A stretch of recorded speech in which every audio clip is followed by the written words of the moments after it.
Small Business of the Year award this year. The winner of the Small Business of the Year award goes to the Community Vet Hospital. Thank you. I was quite shocked. So the Community Vet Hospital was started as a mobile clinic. In 1995, Dr. Martha Sweeting lived in Trinity Bay, where she had a very small clinic in Port Rexton and spent 3 to 4 days a week traveling to communities that did not have easy access to veterinary clinics, such as Fairyland, Fortune, and Harbor Bread. She would set up in any available space and provide basic veterinary care. Spays and neuters, vaccinations, and medical cases that could be treated on an outpatient basis. This was interesting work, but unfortunately it didn't pay the bills. In 1996, Dr. Sweeting moved into Clarenville, where she set up a full-time practice. In the beginning, her clinic was very basic, with everything being done by hand. Booking appointments, appointment reminders, and the accounting. Dr. Sweeting gradually added equipment. Laboratory equipment, an x-ray machine, dental equipment, and became computerized. They moved from a very small space on Verdes Avenue to a rental space in the shopping center, and finally to a 3,600 square foot freestanding facility. They are continually upgrading and adding new equipment.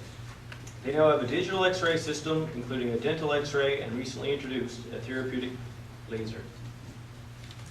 They offer preventive medicine such as vaccinations, parasite prevention, wellness exams, dental care, spaying, and neutering. They also offer diagnostic workups, blood work and x-rays, and therapeutic care. They have facilities for around-the-clock animal hospitalization as well as outpatient care. They offer therapeutic laser to speed post-operative healing and to treat chronic inflammation such as arthritis. So Dr. Sweeting started the practice with 1 employee and now has 9 employees, including herself and an associate veterinarian. She is proud to say that 2 of her employees have been with the Community Vet Hospital for over 15 years, and another has been employed with them for 13 years. When they built their own building, the goal was to make it as environmentally friendly as possible. They installed geothermal in-flooring heating and put in a reed bed septic system. They do composting and recycle their containers with the money from the recyclables being donated to the SPCA. The Community Vet Hospital gives back to the community by providing discounted services to the SPCA and to feral felines. They also support charitable organizations on the entire Bonavista Vista Peninsula, such as the volunteer fire departments in schools, the Terry Fox Run, and participate in the Breast Cancer Awareness Day. They have supported the local cultural organization, New Curtain Theater, and have sponsored concerts at the Eastlink Event Center. Over the past 20 years, Dr. Sweeting's very small veterinary practice has grown from a basic practice that employed herself and 1 other employee to a thriving business that now employs 7 people full-time, 2 people part-time. They plan to continue to expand their services and business in the Clarenville area. So, congratulations, and you can have a few words if you like. Thank you to you.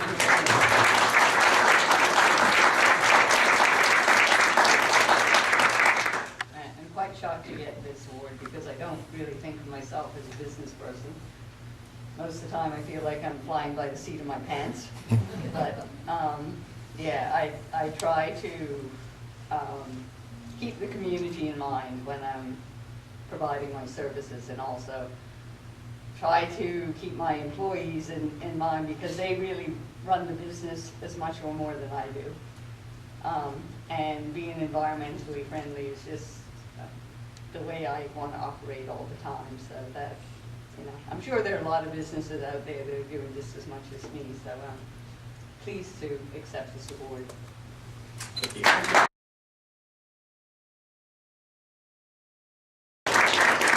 45 years ago, the Bragg family, known for its success in the wild blueberry business, made a decision to enter the cable television business with one of the first cable licenses granted by the CRTC. Led by John Bragg, the company has been driven by a spirit of innovation, creativity, and entrepreneurialism. The years that followed brought rapid expansion and growth through Nova Scotia and PEI, culminating in the creation of Eastlink in the late 90s. The next decade saw Eastlink transform the telecommunications landscape as the company became the first cable company in Canada to launch local telephone service, bringing much needed competition and choice to consumers. While continuing to invest heavily in its fiber network, Eastlink successfully expanded in high-speed internet service to communities large and small, across Atlantic Canada, quickly became recognized as a world-class provider of communication services. In 2000, Eastlink pioneered the industry yet again when the company introduced the new ever-present triple play communications and entertainment bundle that combined cable, high-speed internet, and local telephone service, making it the first in North America to bundle all services on one bill for one price. Eastlink continued to innovate by building on the strength of its celebrated high-speed internet service, securing its place as one of the fastest internet providers in North America, with speeds that grew from 5 Mbps to 400 Mbps in just a few years. With a series of strategic acquisitions across Canada, Eastlink quickly grew the business from coast to coast, including Newfoundland, becoming the largest privately held telecommunications company in the country and the 5th largest telco overall in Canada. The company continued to grow its traditional lines of business, expanding video programming and TV on-demand services, and launching more high-definition content in under a year than any other provider in North America. This secured Eastlink's place as the dominant video provider in its core markets. Despite its continued growth, Eastlink recognized the importance of expanding into other lines of business, adding what was a natural fit for the business: home security and automation.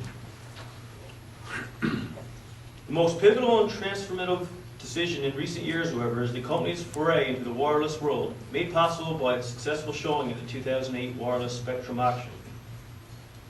Driven by the same spirit of innovation, creativity, and entrepreneurialism, Eastlink brought its advanced wireless service to the telecommunications landscape, adding another flagship product to its already iconic bundle. Headquartered in Atlantic Canada, Eastlink employs over 1,500 people across Canada and has the designation as one of Canada's 50 best managed companies for 10 consecutive years. Committed to the communities it serves, Eastlink operates over $3.5 million annually for charitable and community organizations.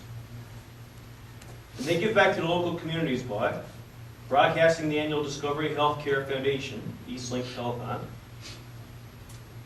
broadcasting the weekly Clarenville TV Bingo on Channel 6. You take part in the annual Clarenville Day Festival and the Clarenville Craft and Home Trade Show. You broadcast local events on Eastlink TV, such as the Clarenville Caribou Games, figure skating, music festivals, and the Newfoundland Labrador Winter Games. And as well, in 2015, Eastlink became the title sponsor of the Clarenville Event Center, now known as the Eastlink Event Center. So I'd like to ask Arthur Taylor, who's already come forward, and Colin, can you step forward and present Arthur with the award?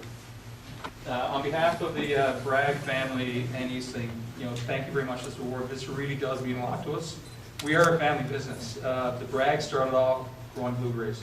They're Atlantic Canadian. They live in a small community, and one of the pillars of our company is we want to support the communities where we provide services. So that's why you see us sponsoring the Eastlink Event Center. It's why we do telethons and bingos. It's very important to us to give back to communities and to raise communities throughout Atlantic Canada so people are aware of them and that we're giving back to them. So this is a wonderful award. Thank you very much.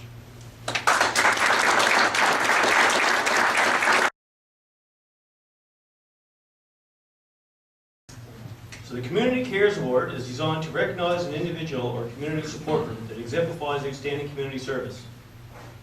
The criteria for the Community Cares Award includes, but is not limited to, it must be an individual or group associated with a chamber member, can be an employer or employee of a member organization or business that demonstrates significant community service, and exhibits outstanding support for the Clarenville area through its donation of time, staff, financial support, in-kind resources, or other services.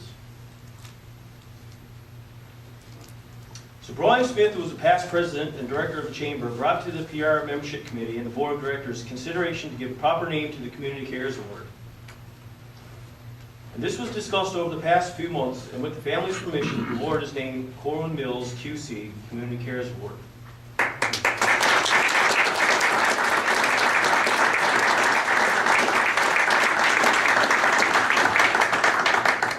So Mr. Mills' recent passing, we'd like to have a moment of silence to recognize his achievements through the community and the volunteer time that he provided to the community.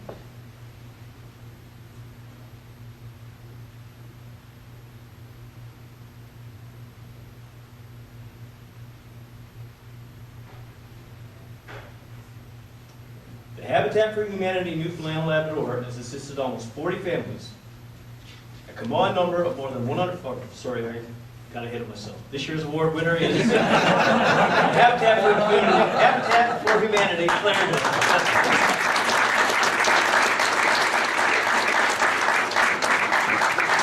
The Habitat for Humanity Newfoundland and Labrador, as I was saying, has assisted almost 40 families, a combined number of more than 120 children, in becoming first-time homeowners. Habitat NL brings together community organizations, corporate sponsors, and people of all backgrounds to build hope, pride, and homes for families who would otherwise not qualify for a conventional mortgage. Habitat for Humanity Clarenville chapter was started in 2013 when a public meeting was held for interested community groups. From the meeting, a steering committee was formed with current members being Alicia Norris, chairperson, Colin Hallway, the MHA for Terra Nova, is past chairperson, Maisie Keynes with the College of North Atlantic is secretary, Donna Maloney Brown, treasurer, Adrienne Goodman, fundraising coordinator. I don't know if I got the name right, sorry. Marilyn Green, food coordinator. Tracy Cody, the REACH family partnering coordinator. Paula Roberts, public relations coordinator. Paul Goodman, project manager. Habitat Clarenville decided to build a duplex that would provide two families the opportunity for safe and affordable housing. Habitat Clarenville began its build in August 2014 after the town of Clarenville generously donated a building lot. The generosity continued with many local businesses and residents donating time, money, and services throughout the duration of the build. In August 2015, two local families became first-time homeowners. Habitat Clarenville hosted 18 build days from September 2014 to August 2015. There are 178 trained volunteers in the Clarenville chapter database.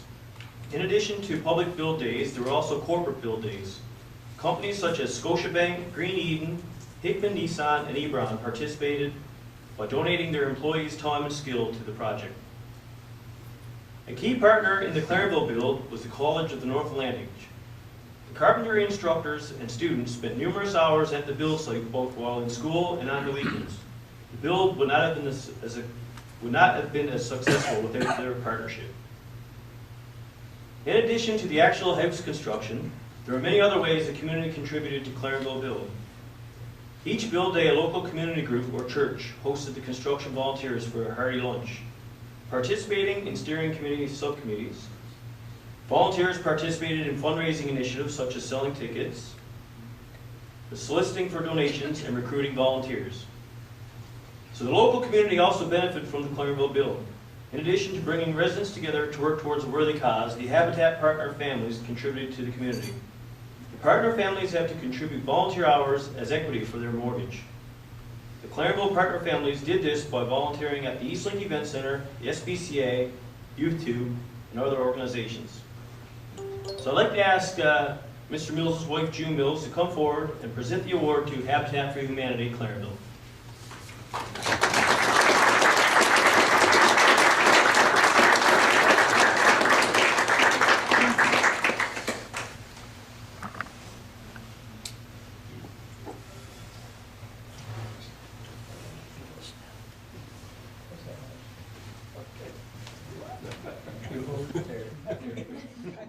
Habitat for Humanity, and I didn't mind accepting the award tonight. Of course, I was chair of Habitat for Humanity Clarenville and helped establish the chapter, the first chapter outside of St. John's. And we had over 300 volunteers that were involved in a tremendous project for this community. We've seen in this community that, you have economic prosperity that's happened, and I certainly talked about that as an MHA, but some of the impacts that we've seen from that has certainly been on families who have not been able to afford high rents, high housing costs, and we had some great people that was referenced and who came together and felt that we could do something really good for this community, and we could bring Habitat for Humanity here. And, we all dedicated a tremendous amount of time because it was extremely important to help two families own a house for the first time in their lives. And it was about giving back to the community. And I'm so proud that this community of Clarenville, rallied together to support those families. That otherwise they probably would not have home ownership. And you know, I've always said the difference between many of us is opportunity. And what Habitat for Humanity does is it gives opportunity. And to see that this entire community came together to make that happen for 2 families, very proud to be a part of that and to be here in this community. Each and every person that's been a part of this entire community should be proud as well. It speaks well of who you are, the kind of community that you are, and how much you really care about the people that live here.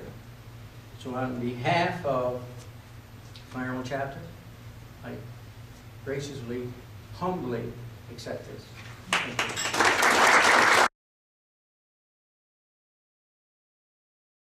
So moving on to the Hall of Fame induction. The Clarenville Area Chamber of Commerce Hall of Fame recognizes individuals that have demonstrated excellence over an extended period of time and that contribute to the economic well-being of the community. Individuals are inducted must have demonstrated in his or her business career an entrepreneurial spirit and have a record of outstanding entrepreneurial achievements. They must be recognized as having made an outstanding contribution to the success of the organization or profession in support of business excellence. They must have demonstrated effective leadership within his or her organization, community, and industry.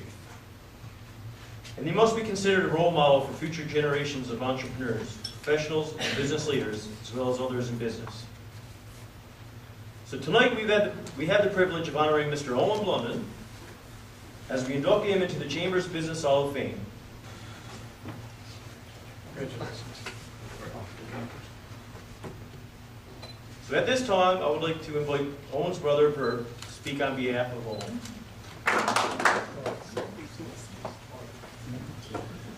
Good evening. I wasn't quite sure when I was invited to do this whether I'm supposed to praise him or roast him. It was my understanding that he was going to be speaking afterwards, but if anybody knows Owen, it's probably just as easy to get him in a shirt and tie as it is to get him up in front of a crowd and speak. Obviously, he's an accomplished business person. I wouldn't say he's a shy person, but obviously in forums like this, I think it's safe to say that he doesn't excel. But it was funny, last week he had called and said, I need somebody to speak at the chamber on my behalf. And of course, people who know me, it's kind of a strange place for me to be too at the chamber. Those of you who don't know a lot about me, I'm Secretary Treasurer of Nate. Not sure it's a great fit, but then again, I'm not sure the family has been a great fit over the years either. Considering that everybody who's involved in my family are business people who work with one of the family businesses, and of course, I opted for the security of a check every week. Decided that I was going to embark on labor relations, and of course, became the Secretary Treasurer of Nate. So I'm going to resist the temptation tonight to give my political views, particularly considering our MHA is here.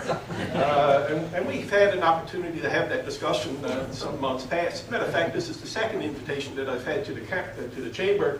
The last time to do a debate, as we were running in the election, a great bit of fun. And I'd like to say personally and publicly to Colin tonight, congratulations on your win. Seems like forever ago, but it was a great bit of fun. And of course, Owen called me to speak on his behalf, and lo and behold, the next thing I find out, he's gone down, I don't know, somewhere in the war, leaving me with all the problems of trying to figure out what to say good about him. You know, when you grow up with an older brother, sometimes that becomes a chore in and of itself. But the last time I spoke on behalf of Owen, or to Owen, or with Owen, was actually at his wedding. I was the best man. And notwithstanding, I was told tonight I have a 20-minute time frame at that event. He had to tell me to sit down, so I'm going to try to be a little bit shorter tonight, and I promised my father, because some of the jokes that I made at that time, a young fellow 17 or 18 years old, I wouldn't dare make an audience today.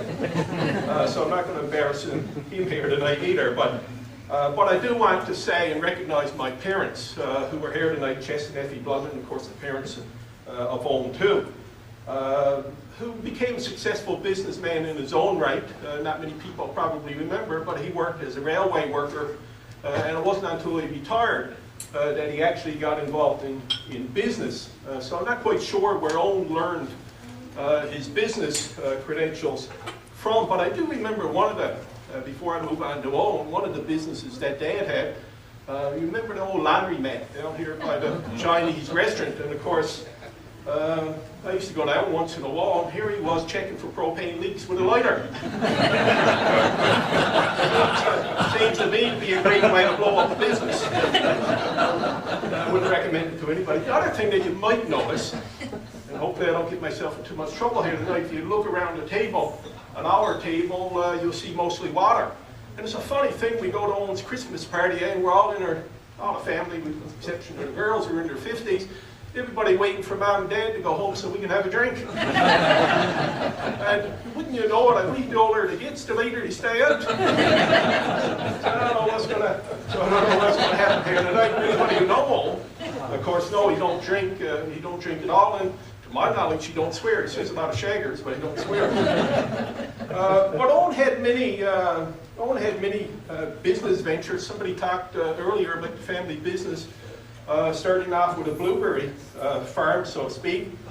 Well, Owen embarked upon, he was going to be a farmer. Not that there's anything wrong with that, but you know, shoal arbor and that have cows, chickens, those dreaded goats.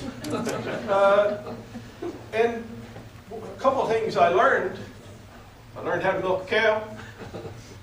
But I didn't realize until years later that nobody else knew how to milk a cow. Somehow I think he was trying to be the owner of the business and make sure that his employees done the hands-on work, so to speak. And those cows, of course, where I live to now, because I kept my grandfather's property. I believe I'm the third or fourth generation of Londons who live there. And of course, those goats destroyed my two apple trees, which Owen would never be forgiven. But anyway, Owen had invested in a number of prized milking cows at the time.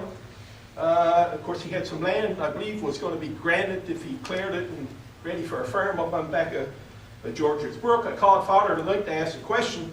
He said, yeah, he had an ox too, and I couldn't figure out what he was trying to tell me, whether Owen was the ox or he had an ox. Because he talked about that the ox wouldn't cross the bar ridge. He would always walk down and swim across, so I didn't know if he was talking about Owen or the ox. And then I thought about people who don't know my other brother, Rex. He's 6'8", and at that time about 400 pounds, I suppose, a humongous man. He was an ox enough himself, so I didn't know who was swimming across the bar ridge. But anyway, I got that thing sorted out, and that business found a tragic death that hopefully I don't get in trouble with this with our friends from the vet hospital, but his prize cows got hit by a car, and of course he couldn't revive that business afterwards. So that was his first business enterprise, and of course then he moved to flower shop.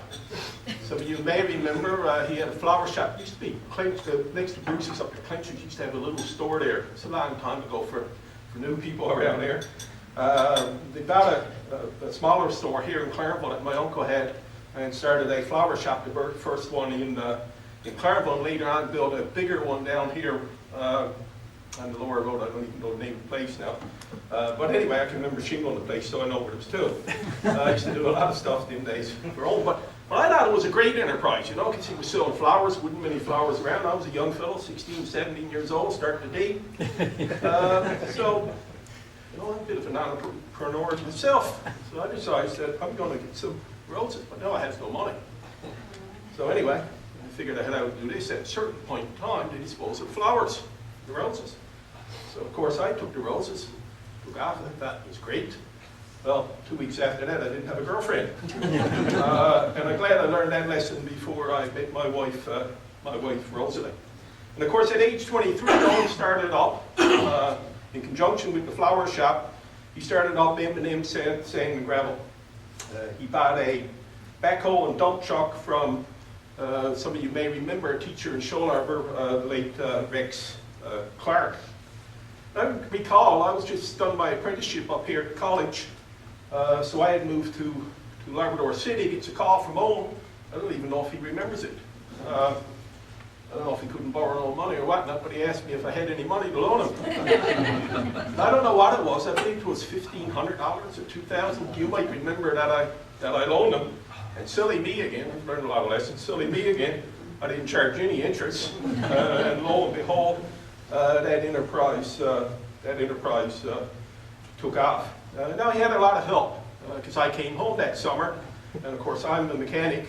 His father-in-law, Philip Lipprich, who was passed away, and of course Sandy, who's here tonight. We were all mechanics, and we were all, from time to time, suddenly drawn into doing mechanical repairs for Owen, and I can tell you that, well, he wasn't paying minimum wage. So anyway, we kept the equipment, I always assumed that, I don't know for sure, that M&M stood for Marlene and Melissa. This is a fellow who you think would be taking some risk, but couldn't bear to bring his own name on his own company. So anyway, he after that business grew. He developed that into a trucking company, which he kept until recent years. I believe at one point in time he had as many as 10 transport trucks hauling fish and seal and shrimp and whatnot in addition to OMB. But the last, or the other business that he started, obviously, is the one that most of you would know today, is OMB. I guess the O stands for Owen. And M, I'm assuming, stands for Marlene, and B for Blunden. I guess he got a bit more confidence as he went along, and so I put the old name on the shingle. But I don't know, I suppose it could have started, it could have been Melissa too. At that time, Stephanie wasn't born when he started M&M, so maybe Melissa. So somebody has cut out the real action. I don't know if it's Marlene or if it's Melissa, and Stephanie, I don't know where you're to in this venture. But I would say, you know, that this award tonight is just as much Marlene's as it is Owen's. That clearly she's been involved from day one with the business. And I think it's important to recognize her and the efforts of his two daughters in the family business too. Usually when there's an award, there's only one person who can receive it. But I think that it's safe to say he wouldn't have accomplished what he had without Marlene and of course the two children. I guess he would have found a mechanic somewhere.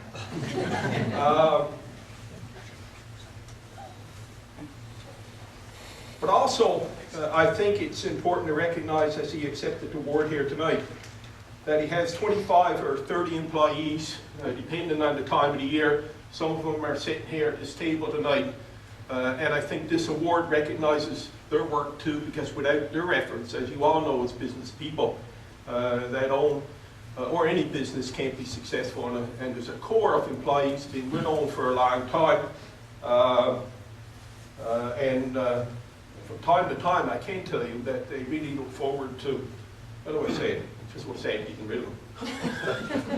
And that happened to me, of course. Our MHA, as I said earlier, Colin, we're in the election bid recently. So Sherry, my sister, who works with Owen too, she said, it's going to be busy here tomorrow. I said, yeah. And she said, why didn't you ask Owen to go to Glovertown with you? He goes a lot. I said, yeah, maybe I'll do that. She said, I think he'll go if you ask him. Of course, the next thing, I believe it must have been Stephanie or somebody spoke up and said, yeah, it's going to be busy here tomorrow. He's a real pain when it's busy. So I said, well, if he knows some people up there, I'll take him with him. So we decided to go to Glovertown. Hooks up with Dennis Vardy, and most of you might know Dennis. Dennis had his own business up here. So he takes off up to Glovertown. like it's up to Glovertown, I believe we might have found one person that owned them. And of course, they just do less.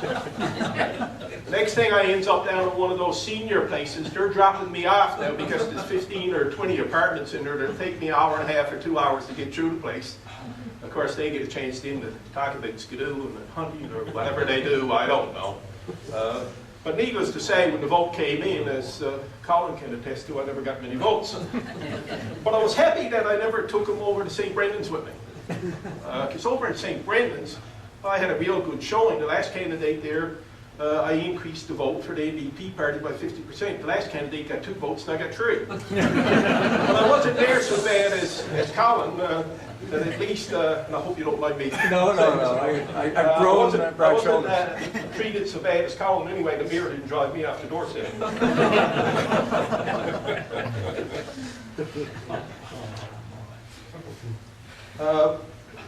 Obviously, for not only Owen's business, but all your business, and I'll speak a little bit more serious that we are going through some difficult times in this province now financially. And I think, you know, we all have our own opinions about what should be done or not done. But I think that we all need to be rational that whatever we do here is going to affect the private sector as much as it's going to affect the public sector. I think we all need to turn our minds to how we resolve some of those problems as in the best interests of our province, in the best interests of the communities, and in the best interests of the people who live in those communities. But Owen, we get back to Owen again for a second. I was tempted to go on a bit longer, but I only have 20 minutes. We get back to Owen again for a second. Owen has demonstrated that you can grow a business from cows to flowers. Now the cows might help the flowers. To dump trucks, to land development, to recreation vehicles, to tires, to garages. And with hard work, you can enable the community and its people to grow and prosper in. Owen's business has been, I believe, a big part of not only taking advantage of the prosperity in this area, but adding to it too. And obviously giving people a paycheck from week to week who work for him, who depends upon his business skills to keep the place operating.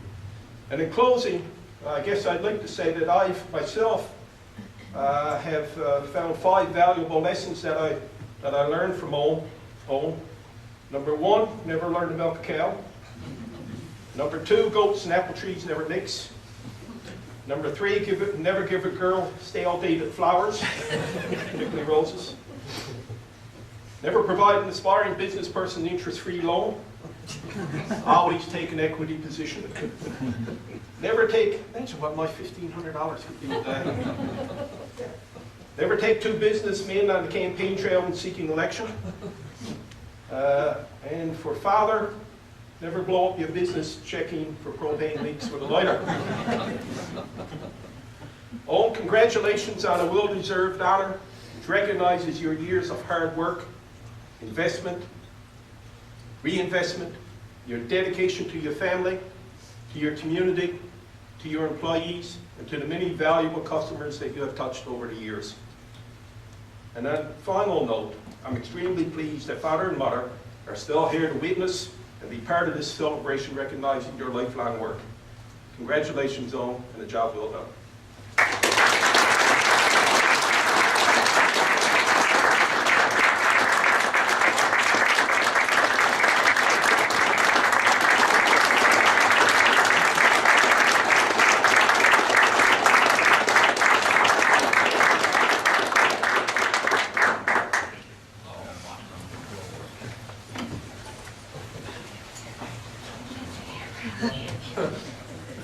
I wouldn't want to say anything because I'm not very good at this.